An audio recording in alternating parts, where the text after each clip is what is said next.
Quand on est confortablement installé sur une pile d'oreiller, on peut regarder des films, lire des livres et des bandes dessinées. Le livre qu'on a lu pour notre club de lecture, c'est comme une combinaison de ces deux activités-là.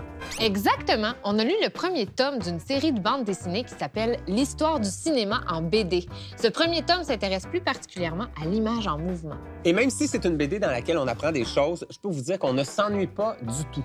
C'est Mélanie et Philippe, deux mordus du cinéma, qui nous racontent son histoire avec beaucoup d'humour.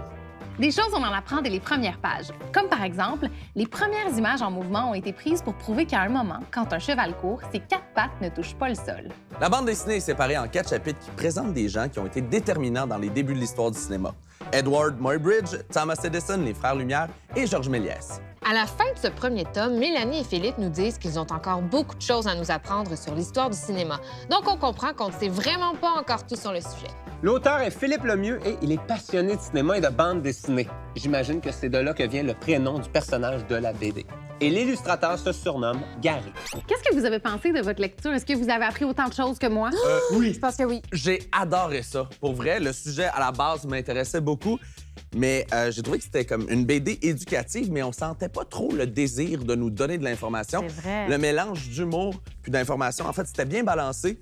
Et ça se lit très bien, rapidement, j'ai adoré.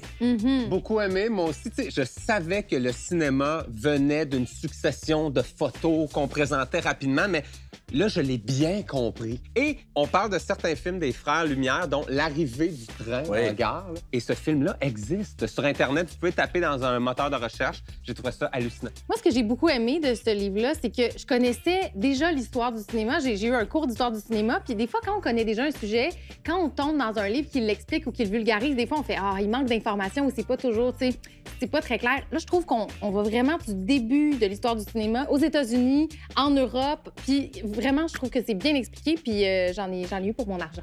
Ah, moi aussi, j'ai trouvé que c'était, somme toute, quand même ludique, c'est coloré, les illustrations sont belles.